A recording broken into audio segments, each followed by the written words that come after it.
여러분, 만약 지금 이 순간 10m 높이의 거대한 물벽이 여러분을 향해 달려온다면 어떻게 하시겠어요? 오늘 들려드릴 이야기는 BBC 특파원이 바로 어젯밤 일본 동해안에서 직접 겪고 있는 생생한 현장 이야기입니다. 쓰나미의 공포가 채 가시기도 전에 찾아온 또 다른 시련, 그리고 그 절망적인 순간에 기적처럼 피어나고 있는 따뜻한 손길들의 실시간 기록이에요. 영상 시작하기 전에 좋아요와 구독, 그리고 알림 설정까지 해주시면 매일 새로운 감동 이야기를 가장 빠르게 만나보실 수 있어요. 안녕하세요. 저는 영국 BBC 특파원 앨리슨 브룩스입니다. 오늘 여러분께 들려드릴 이야기는 바로 어젯밤 2025년 7월 30일에 제가 직접 겪은 일본 동해안의 그 끔찍했던 밤에 관한 것입니다. 밤 11시쯤이었어요. 저는 일본 동해안 작은 어촌 마을에서 취재를 위해 머물고 있었습니다. 오래된 료칸 스타일의 호텔 2층 방에서 잠들어 있었는데 갑자기 귀를 찢는 듯한 경보음이 울리기 시작했어요. 처음엔 그냥 정기적인 방제 훈련인 줄 알았습니다. 일본은 지진과 쓰나미에 대비한 훈련을 자주 하거든요. 하지만 그 소리가 계속 울리고 점점 더 급박해지는 걸 느꼈어요. 잠에서 완전히 깨어난 저는 창가로 달려갔습니다. 그리고 그때 봤어요. 어둠을 가르며 다가오는 거대한 물벽을요. 높이가 10m는 좋게 넘어 보였습니다. 달빛에 반사되는 그 물벽은 마치 살아있는 괴물처럼 보였어요. 온몸에 소름이 돋았고 다리에 힘이 풀렸습니다. 그 순간 제 머릿속에는 오직 하나의 생각만 맴돌았어요. 기자로서의 사명감이었습니다. 이 순간을 기록해야 한다는 생각이요. 떨리는 손으로 카메라를 집어들었고 창밖의 상황을 촬영하기 시작했어요. 물벽이 해안가 방파제를 넘어서기 시작했습니다. 작은 어선들이 장난감처럼 둥둥 떠다니며 건물들 사이로 밀려 들어왔어요. 거대한 물소리와 함께 유리창이 깨지는 소리, 자동차 경적 소리, 사람들의 비명 소리가 뒤섞였습니다. 저는 급히 짐을 챙겨 아래층으로 내려갔어요. 로비에는 이미 다른 투숙객들과 호텔 직원들이 모여 있었습니다. 모두들 공포에 질린 표정이었지만 일본인들 특유의 질서 정신으로 차분히 대피 준비를 하고 있었어요. 호텔 매니저인 사토 씨가 저에게 다가와 말했습니다. 브룩스 씨, 지금 당장 고지대로 대피해야 합니다. 이 건물은 위험해요. 하지만 저는 기자로서 이 현장을 떠날 수 없었어요. 저는 여기 남아서 상황을 지켜봐야 합니다. 그때 첫 번째 물결이 호텔 1층을 덮쳤어요. 로비 바닥에 바닷물이 스며들기 시작했고 전기가 나갔습니다. 어둠 속에서 사람들의 당황하는 소리가 들렸어요. 휴대폰 손전등만이 유일한 빛이었습니다. 저는 2층으로 올라가 창밖을 내다봤어요. 마을 전체가 물에 잠겨가고 있었습니다. 평소 자주 지나다니던 상점가는 완전히 물속에 잠겼고 신호등만이 물 위로 삐죽 나와 있었어요. 정말 믿을 수 없는 광경이었습니다. 새벽 2시쯤 되어서야 물이 빠지기 시작했어요. 하지만 그 후의 모습은 더욱 충격적이었습니다. 거리는 진흙과 바다에서 떠밀려온 해초, 부서진 가구들로 가득했어요. 자동차들은 뒤엉켜 있었고 어선 한 척이 편의점 지붕 위에 올라가 있었습니다. 어젯밤 저는 한시도 잠들 수 없었어요. 창밖으로 보이는 참혹한 현실과 제가 목격한 자연의 무서운 힘에 대해 생각하느라 밤을 새웠습니다. 이것이 제가 어젯밤 일본에서 겪은 쓰나미의 시작이었고 지금도 계속되고 있는 큰 시련의 서막이었어요. 안녕하세요. 저는 앨리슨 브룩스입니다. 어젯밤 7월 30일 그 무서운 쓰나미가 지나간 후 오늘 새벽의 모습을 여러분께 전해드리려고 해요. 해가 떠오르자 비로소 참혹한 현실이 드러났습니다. 어제까지만 해도 평화롭던 작은 어촌 마을은 완전히 다른 모습으로 변해 있었어요. 마치 거대한 괴물이 마을 전체를 한 입에 삼켰다가 토해낸 것 같았습니다. 가장 먼저 눈에 들어온 건 항구 근처에 있던 대형 어선이었어요. 평소라면 바다에 떠 있어야 할 그 배가 3층짜리 상가 건물 옥상에 비스듬히 걸쳐져 있어요. 정말 믿기 어려운 광경입니다. 물의 힘이 얼마나 강력한지 새삼 깨닫고 있어요. 지금 거리를 걸어보니 발걸음마다 진흙과 해초가 발목까지 올라와요. 평소 자주 가던 작은 카페는 출입문이 완전히 부서져 있고 내부는 뒤죽박죽 엉망입니다.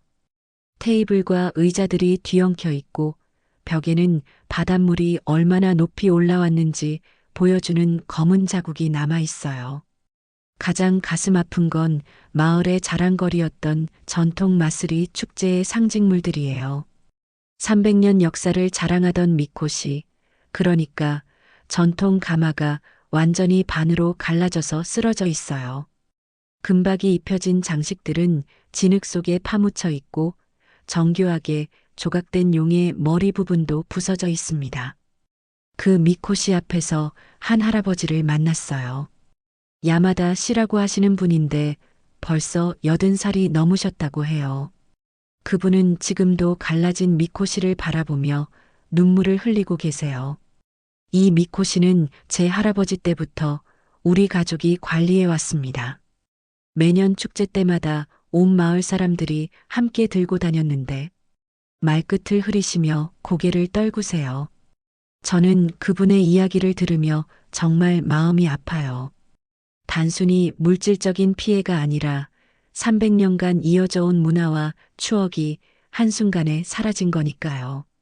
할아버지는 떨리는 손으로 미코시의 부서진 조각 하나를 주워 들고는 꼭 쥐고 계세요. 지금 마을 곳곳을 둘러보니 피해 규모가 정말 심각해요. 총 200여 가구 중에서 1층이 완전히 침수된 집이 150가구가 넘습니다. 상점가는 거의 전부 문을 닫아야 할 상황이고 어민들의 생계 수단인 어선들도 대부분 파손되거나 바다로 떠내려가 버렸어요. 그런데 이상한 일이 있어요. 이렇게 절망적인 상황 속에서도 사람들은 서로를 돌보며 차분히 정리 작업을 시작하고 있습니다. 이웃집 할머니가 혼자 사는 할아버지의 집 청소를 도와드리고 젊은 아버지들은 함께 모여서 도로에 진흙을 치우고 있어요. 특히 인상 깊은 건 마을 초등학교 운동장에 자연스럽게 만들어진 임시 대피소예요. 집이 침수된 사람들이 모여 있는데 누가 시키지도 않았는데 자연스럽게 역할 분담이 이루어지고 있어요. 어떤 분은 라면을 끓이고 어떤 분은 아이들을 돌보고 또 어떤 분은 부상자들을 살펴보고 있어요. 오후쯤 되니까 이웃 마을에서 구호물품들이 도착하기 시작했어요. 생수와 컵라면, 담요와 의류들이에요. 물품을 나눠주는 과정도 정말 질서정연하게 이루어지고 있어요. 아무도 욕심을 부리지 않고 특히 노약자와 아이들을 먼저 배려하는 모습이 인상적이에요. 지금 해질 무렵인데 저는 항구 방파제에 올라가서 마을 전체를 내려다보고 있어요. 진흙투성이가 된 집들, 뒤틀린 도로, 부서진 간판들. 정말 참혹한 모습이지만 그 속에서도 사람들의 작은 불빛들이 하나둘씩 켜지기 시작하고 있어요. 촛불이든 손전등이든 그 작은 빛들이 모여서 마을에 희미한 온기를 불어넣고 있어요. 오늘 밤 저는 임시 대피소가 된 초등학교 체육관에서 하룻밤을 보낼 예정이에요. 마루 바닥에 담요 한 장 깔고 누워야 하지만 생각보다 평온해요.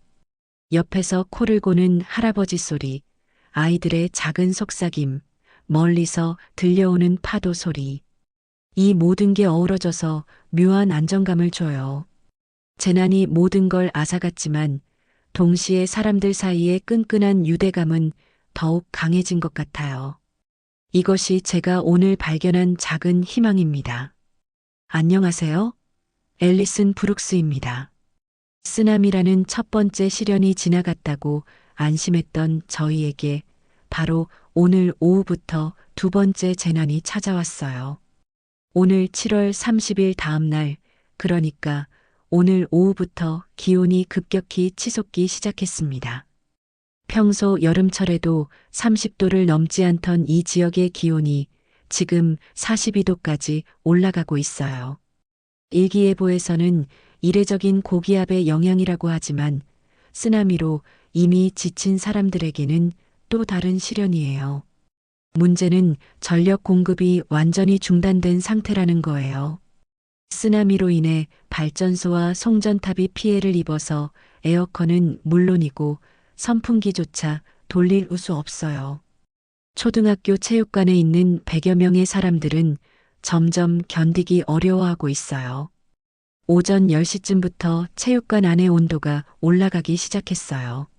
처음에는 그냥 조금 더운 정도였는데 지금 정오가 지나면서 정말 찜통 같아지고 있어요.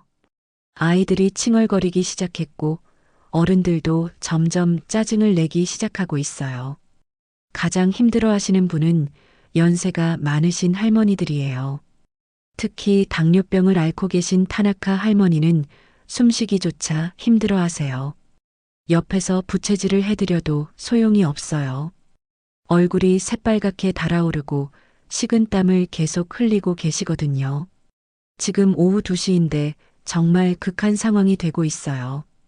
체육관 안온도가 45도까지 올라갔어요. 사람들은 서로 짜증을 내기 시작하고 작은 일에도 예민하게 반응하고 있어요. 물 배급을 받기 위해 줄을 서는데도 새치기를 했다며 말다툼이 벌어지고 있어요. 가장 심각했던 순간은 조금 전 오후 4시쯤이었어요. 생수 한 상자를 놓고 두 가족이 크게 다투기 시작한 거예요. 평소라면 양보했을 텐데 극한의 더위 속에서는 사람들의 이성이 마비되는 것 같아요. 아이들은 무서워서 울기 시작했고 체육관 안 분위기는 점점 험악해지고 있어요. 저도 정말 힘들어요. 카메라를 들고 있기조차 버거우며 노트에 취재 내용을 적는 것도 어려워요. 땀이 계속 흘러서 펜을 제대로 잡을 수 없거든요. 그래도 기자로서 이 상황을 기록해야 한다는 사명감으로 버티고 있어요. 조금 전 오후 5시에 정말 위험한 상황이 벌어졌어요. 7살 정도 되는 꼬마가 갑자기 쓰러진 거예요. 열사병 증상이었어요. 얼굴이 새하얗게 변하고 의식을 잃었습니다. 다행히 마을에 남아있던 간호사 한 분이 응급처치를 해주셨어요. 젖은 수건으로 몸을 닦아주고 그늘진 곳으로 옮겨주셨죠. 그 순간 체육관 안이 조용해졌어요. 아까까지 서로 다투던 사람들도 모두 그 아이를 걱정하는 표정이 되었습니다.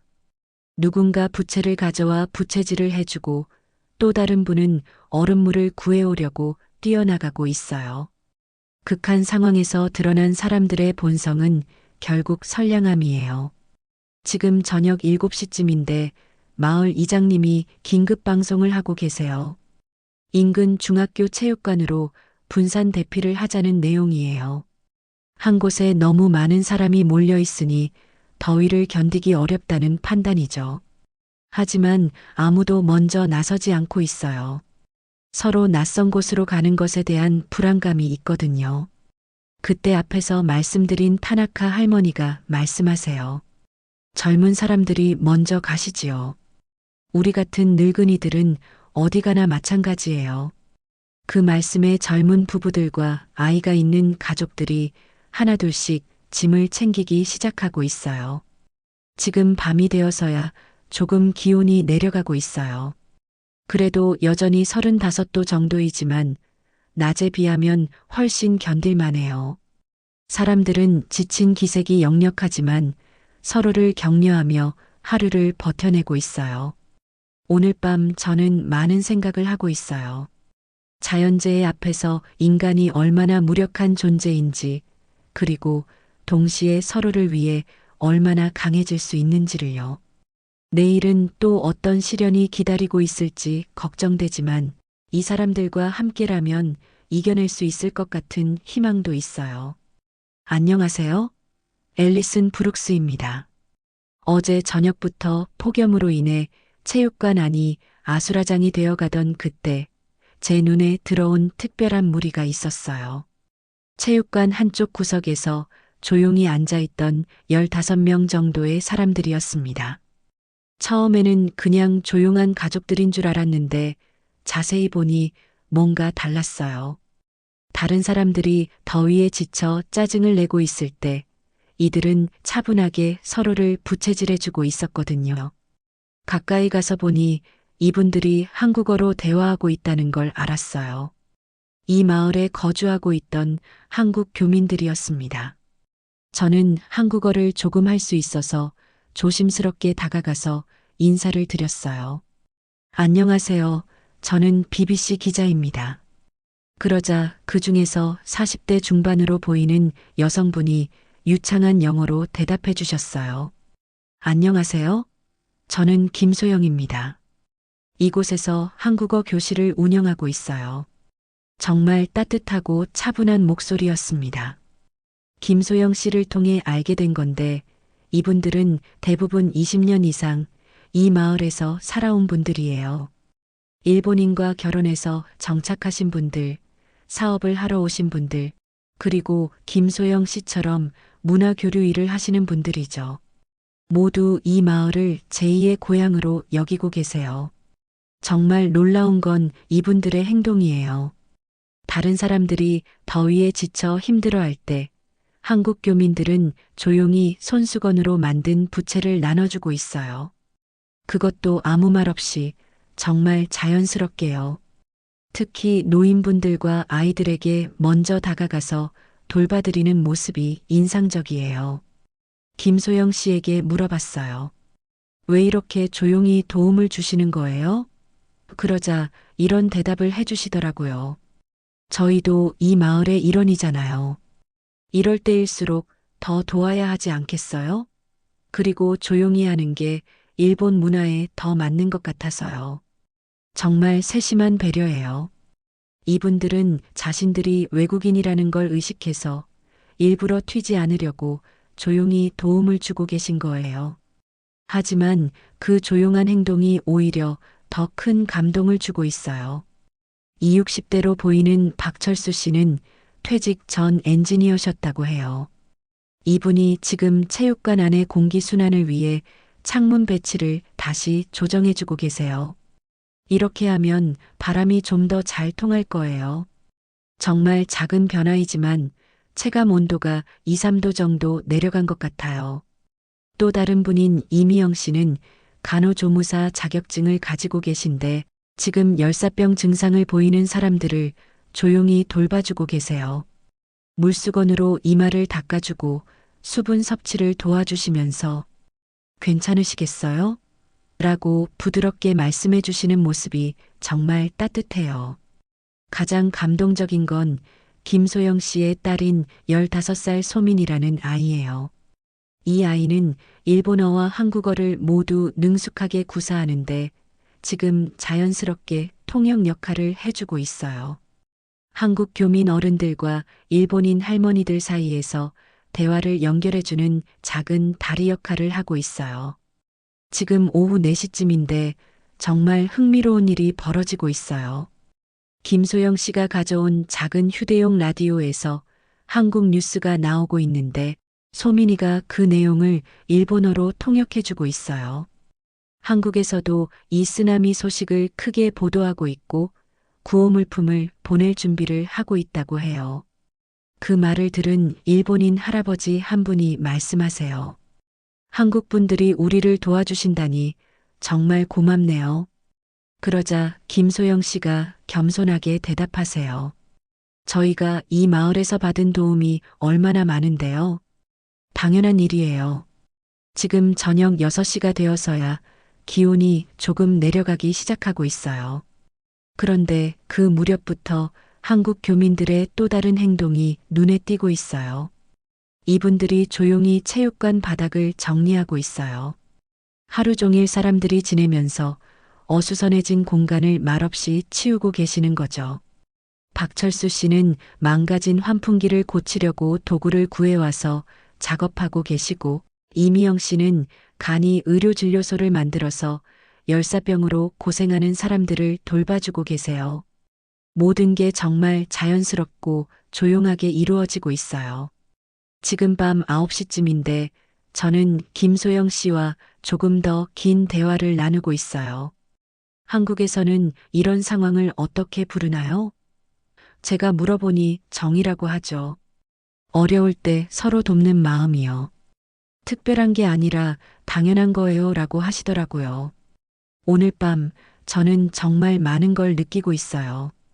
재난 앞에서 사람들이 어떻게 연대할 수 있는지, 그리고 진정한 도움이라는 게 화려한 것이 아니라 조용하고 꾸준한 관심이라는 걸 깨닫고 있습니다. 안녕하세요. 앨리슨 브룩스입니다.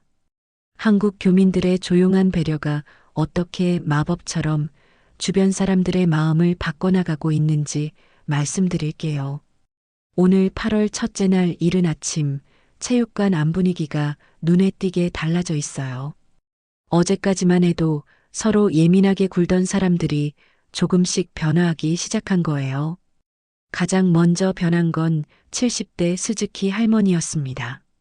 스즈키 할머니는 어제까지만 해도 물 배급 순서를 두고 불평을 많이 하셨던 분이에요. 그런데 오늘 아침 이분이 김소영 씨가 하던 것처럼 젖은 수건을 들고 다니면서 다른 할머니들 이마를 닦아주고 계시는 거예요. 어머, 할머니 얼굴이 너무 빨갛네요. 이걸로 좀 닦으세요. 정말 신기해요. 어제와는 완전히 다른 모습이거든요. 제가 어떻게 마음이 바뀌셨어요? 라고 물어보니 할머니가 수줍게 웃으시면서 말씀하세요.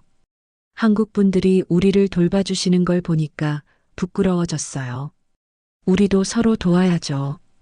그 말씀이 퍼지기 시작하고 있어요.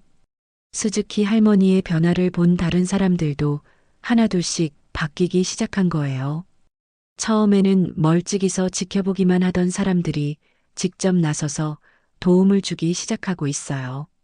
사토 아저씨는 목수인데 박철수 씨가 환풍기를 고치는 걸 보고 자신도 도구를 가져와서 함께 작업하기 시작했어요. 저도 도와드릴게요. 이런 일은 혼자 하는 것보다 둘이 하는 게 낫죠. 두 분이 함께 작업하시는 모습을 보니 정말 보기 좋아요. 가장 감동적인 건 야마다 할아버지의 변화예요. 미코시가 부서진 것 때문에 계속 슬퍼하시던 그분이 갑자기 일어나서 김소영 씨에게 다가가고 계세요. 한국 분들이 이렇게 도와주시는데 제가 계속 슬퍼만 하고 있을 수는 없겠네요. 그리고는 정말 놀라운 일을 하고 계세요. 야마다 할아버지가 부서진 미코시 조각들을 가져와서 사람들에게 나눠주기 시작한 거예요. 이 조각들을 기념품으로 가져가세요. 우리 마을을 기억해 주세요. 미코시를 잃은 슬픔을 다른 사람들과 나누는 방식으로 승화시키고 계신 거죠. 지금 오후쯤 되니까 정말 신기한 현상이 벌어지고 있어요. 체육관 안에서 자연스럽게 작은 그룹들이 만들어지기 시작한 거예요. 한국 교민들을 중심으로 일본인들이 모여서 함께 부채질을 해주고 물을 나누고 서로 안부를 물어보는 모습이에요. 특히 소민이라는 15살 아이가 정말 중요한 역할을 하고 있어요. 이 아이가 양쪽 언어를 다 할 수 있으니까 한국 교민들과 일본인들 사이의 소통을 도와주고 있거든요. 할머니가 목이 마르시다고 하세요. 아저씨가 감사하다고 하세요. 이런 식으로 말이에요. 지금 오후 3시쯤인데 정말 재미있는 일이 벌어지고 있어요. 김소영 씨가 한국에서 가져온 작은 부채를 꺼내서 부채질하는 방법을 알려주고 있어요. 이렇게 손목을 이용해서 부드럽게 하시면 덜 피곤해요. 그러자 일본인 할머니들이 오, 그렇구나 하면서 따라하고 있어요. 그게 시작이 되어서 지금 서로 자기 나라의 더위를 이기는 방법들을 알려주고 있어요. 일본 할머니는 목 뒤에 젖은 수건을 올려놓는 방법을 알려주시고, 한국 교민들은 지압점을 눌러서 열을 내리는 방법을 가르쳐주고 계세요. 지금 저녁 무렵이 되자 체육관 분위기가 완전히 바뀌어 있어요. 아침에는 서로 경계하고 짜증을 내던 사람들이 이제는 작은 그룹을 이루어서 서로를 돌보고 있어요. 누군가 기침을 하면 물을 가져다 주고, 아이가 울면 함께 달래주고, 할머니가 힘들어 하시면 부채질을 해드리고 있어요.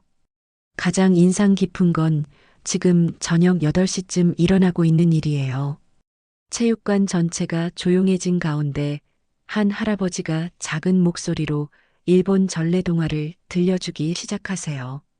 그러자 김소영 씨가 그 내용을 한국어로 통역해 주시고, 소민이가 다시 쉬운 일본어로 아이들에게 설명해 주고 있어요. 이 순간 체육관 안에는 정말 평화로운 기운이 흐르고 있어요. 국적이나 언어의 차이는 중요하지 않아요. 모두가 같은 재난을 겪은 사람들이고 서로를 돌보는 마음만이 남아 있어요. 지금 밤이 되어서 기온이 내려가자 사람들은 더 편안해 보여요. 하지만 더 중요한 건 마음의 온도가 따뜻해졌다는 거예요.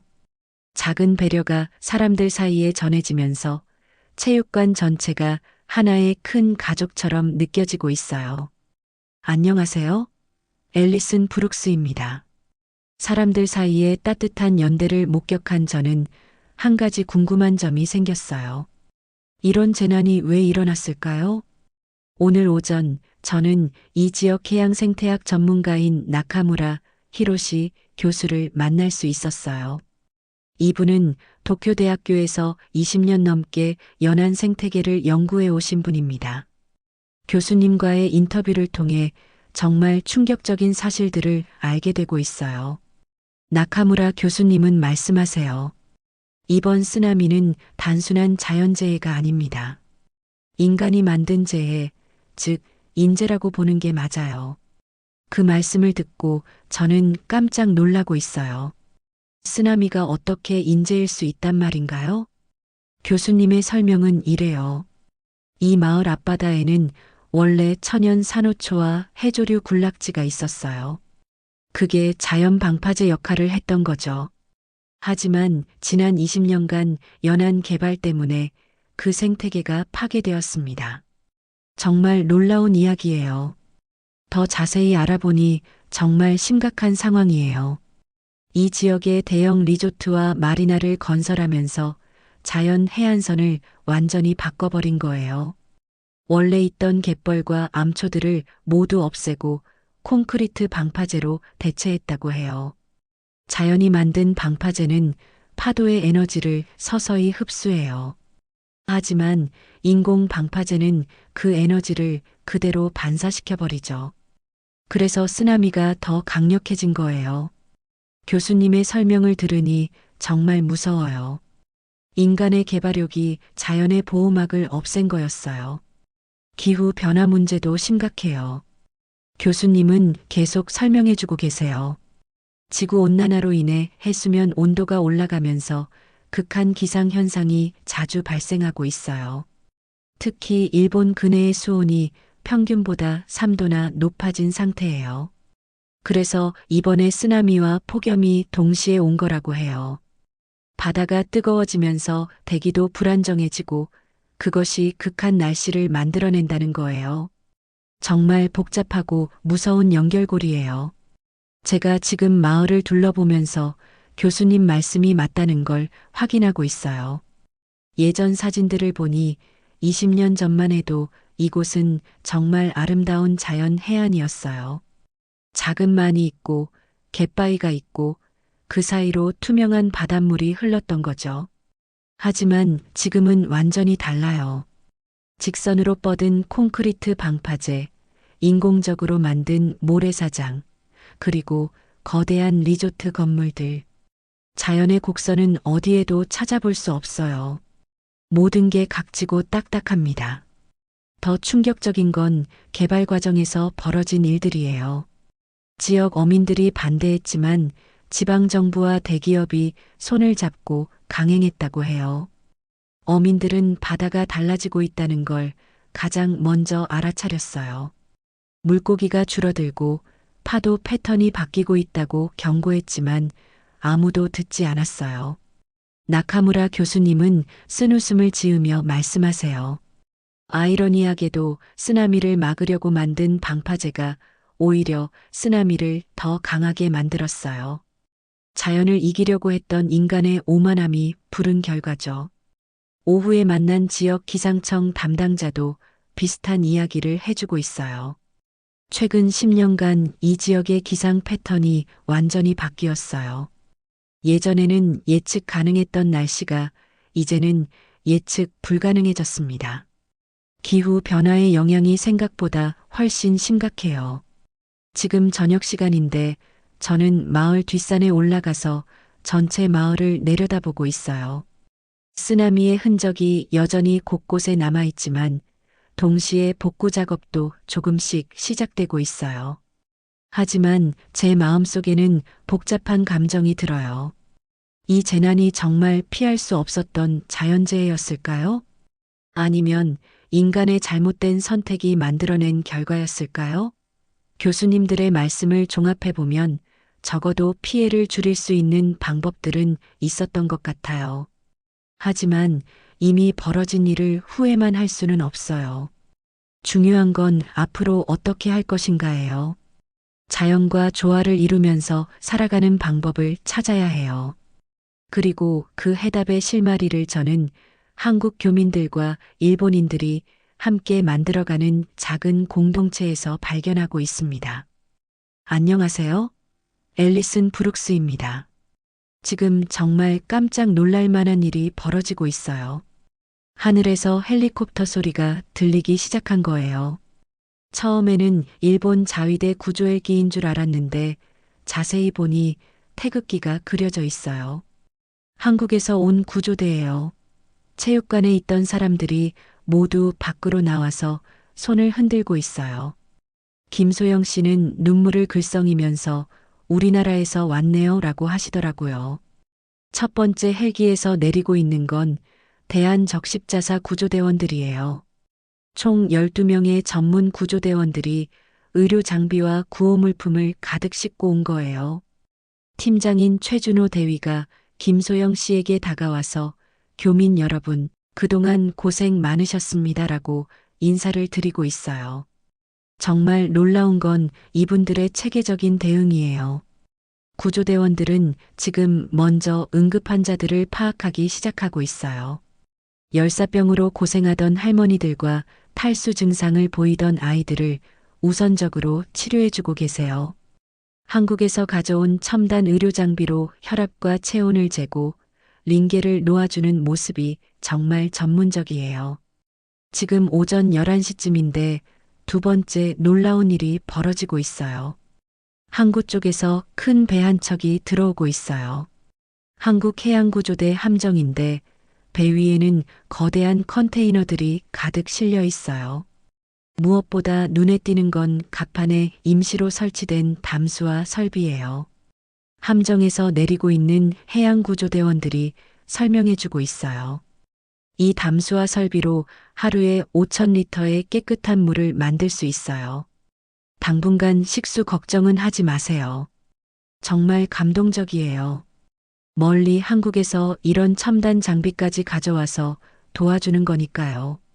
하지만 한국 정부의 도움은 거기서 끝나지 않고 있어요. 지금 오후 2시쯤 또 다른 수송기가 도착하고 있는데 이번에는 민간 봉사단체들이에요. 월드비전, 굿네이버스, 그리고 제1교포 상공회의소에서 파견된 분들이죠. 가장 인상 깊은 건 부산에서 온 어민조합 대표단이에요. 이분들이 정말 특별한 선물을 가져오고 계시는 거예요. 새로운 어선 3척을 기증하러 온 거예요. 쓰나미로 생계수단을 잃은 어민들을 위해서 말이에요. 어민조합 회장인 박대석 씨가 지금 야마다 할아버지에게 어선 열쇠를 건네주고 있어요. 같은 바다에서 일하는 어민으로서 돕지 않을 수 없었어요. 이 배들로 다시 희망을 키워나가시길 바랍니다. 야마다 할아버지는 말없이 꾸벅 인사를 올리고 계세요.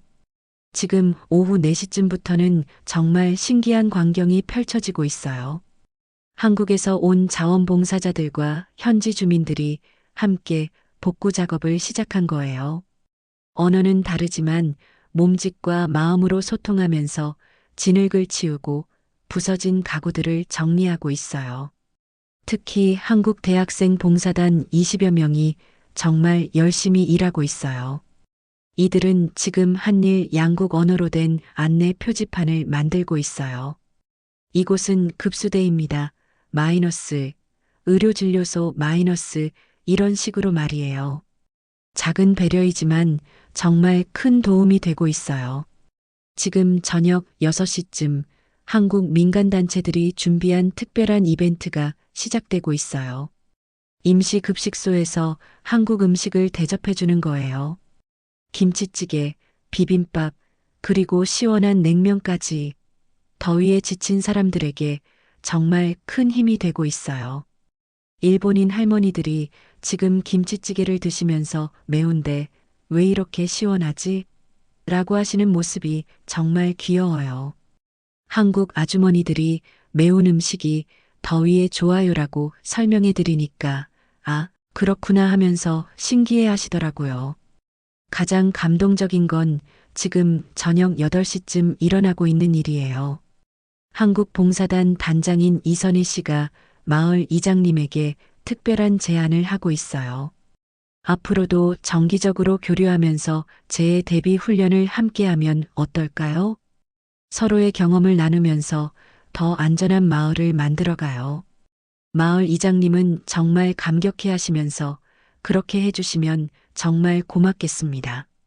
우리 마을에도 새로운 활력이 생길 것 같아요라고 대답하고 계세요. 이 순간 단순한 구호 활동을 넘어서 진정한 미래 파트너십이 시작되는 것 같아요. 지금 밤 9시쯤 저는 한국 구조대원들과 짧은 인터뷰를 하고 있어요. 왜 이렇게 신속하게 도움을 주러 오셨나요? 최준호 대위의 대답이 정말 인상적이에요. 재해는 국경이 없어요. 그리고 일본은 우리의 이웃이니까요. 이웃이 어려울 때 돕는 건 당연한 일이죠. 지금 체육관에는 정말 특별한 분위기가 흐르고 있어요. 한국어와 일본어가 자연스럽게 섞여서 들리고 아이들은 서로 다른 나라 말을 배우면서 놀고 있어요. 국경이라는 게 얼마나 인위적인 것인지 새삼 깨닫고 있습니다. 안녕하세요. 앨리슨 브룩스입니다. 7월 30일 그 무서운 밤으로부터 이틀이 지난 지금 이 작은 어촌 마을에는 정말 놀라운 변화가 일어나고 있어요. 오늘 8월 첫째 날 저녁 저는 지금까지의 모든 경험을 정리해 보고 있습니다. 이틀 전 쓰나미로 폐허가 되었던 이 자리에서 벌어지고 있는 일들은 정말 믿기 어려워요. 가장 먼저 눈에 들어오는 건 사람들의 변화된 모습이에요. 이틀 전만 해도 서로 낯설어 하던 한국 교민들과 일본 주민들이 지금은 마치 오래된 이웃처럼 자연스럽게 어울리고 있어요. 김소영 씨와 스즈키 할머니가 함께 앉아서 서로의 가족 이야기를 나누고 계시고 박철수 씨와 사토 아저씨는 복구 계획을 세우며 진지하게 대화하고 있어요. 야마다 할아버지의 변화가 가장 인상적이에요. 미코시가 부서진 슬픔에 잠겨 계시던 그분이 지금은 완전히 달라지셨어요. 이 조각들로 새로운 걸 만들어 봐야겠어요. 한국 친구들과 함께 말이에요. 파괴에서 창조로, 절망에서 희망으로의 전환이 일어나고 있어요. 지금 체육관 한쪽에서는 정말 흥미로운 모임이 열리고 있어요. 한국 봉사단과 마을 주민들이 함께 앞으로의 복구 계획을 논의하고 있는 거예요. 단순히 원래대로 복구하는 게 아니라 더 안전하고 지속 가능한 마을을 만들자는 이야기들이 나오고 있어요. 나카무라 교수님도 오늘 다시 오셨는데 정말 놀라운 제안을 하고 계세요. 이번 기회에 자연 친화적인 방파제를 만들어 보면 어떨까요? 산호초가 자랄 수 있는 구조로 말이에요. 한국의 해양 기술과 일본의 전통 지식을 결합한다면 가능할 것 같다고 하시더라고요. 가장 감동적인 건 아이들의 모습이에요.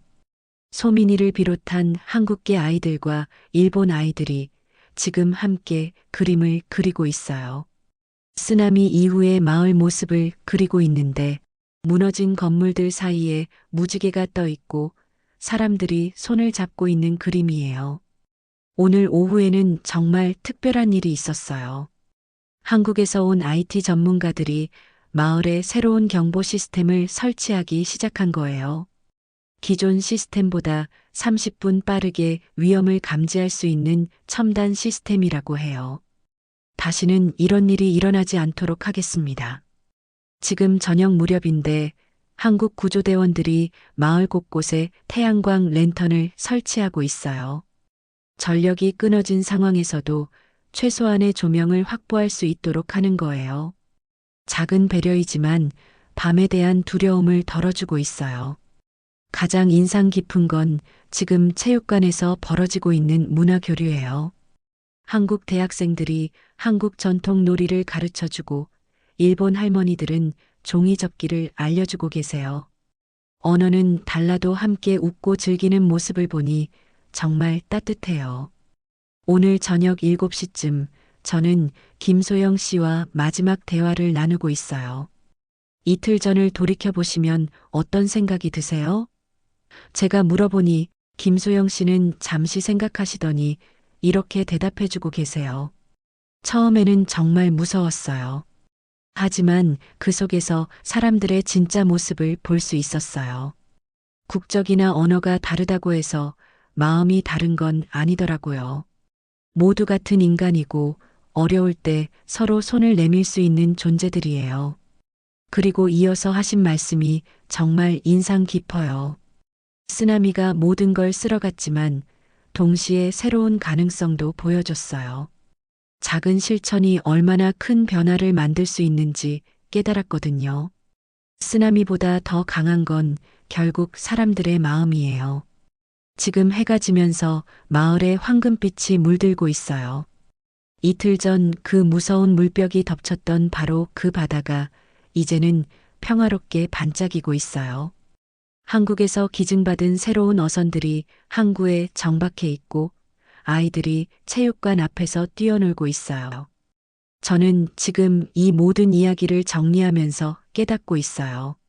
진정한 기적은 쓰나미에서 살아남은 것이 아니라 그 절망적인 순간에 서로를 포기하지 않은 사람들의 마음이었다는 거요. 10m 높이의 물벽은 모든 걸 파괴했지만 그 뒤에 숨어 있던 조용한 손길들이 더 아름다운 관계를 만들어내고 있어요. 지금도 이 마을에서는 매 순간 작은 기적들이 일어나고 있어요. 한국어를 배우려고 하는 일본 할머니들, 일본 전통 요리를 배우고 있는 한국 아주머니들, 그리고 두 나라 말을 자유자재로 구사하며 뛰어노는 아이들. 이 모든 게 이틀 전 그 무서운 밤이 가져다 준 선물이에요. 10m 물벽 뒤에는 정말 조용한 손길이 있었습니다. 그리고 그 손길들이 지금 만들어내고 있는 변화는 어떤 쓰나미보다도 강력하고 지속적이에요. 여러분, 오늘 이 사연 어떠셨나요? 바로 어젯밤부터 지금 이 순간까지 계속되고 있는 일본 동해안의 생생한 현장 이야기, 정말 마음을 울리지 않나요? 10m 높이의 무서운 물벽이 모든 것을 쓸어갔지만 그 뒤에 숨어 있던 따뜻한 마음들이 지금도 계속해서 새로운 희망을 만들어가고 있어요. 한국 교민들의 조용한 배려가 일본 주민들의 마음을 움직이고 그것이 다시 더 큰 변화의 물결이 되어 전 세계로 퍼져나가는 모습. 정말 쓰나미보다 더 강력한 힘이 바로 사람들의 마음이었습니다. 앞으로도 계속 여러분의 마음에 깊이 남을 수 있는 감동적이고 의미 있는 실화들을 준비하도록 하겠습니다. 마음에 괜찮으셨다면 좋아요 버튼으로 응원해 주시고 댓글로 여러분의 생각도 들려주세요. 혹시 비슷한 경험이 있으시거나 이런 상황에서 어떻게 행동하실지도 궁금해요. 다음 영상에서도 여러분의 마음을 뛰게 할 더욱 놀라운 이야기로 돌아오겠습니다. 오늘도 시청해 주셔서 진심으로 감사드리고 항상 건강하고 행복하세요. 감사합니다.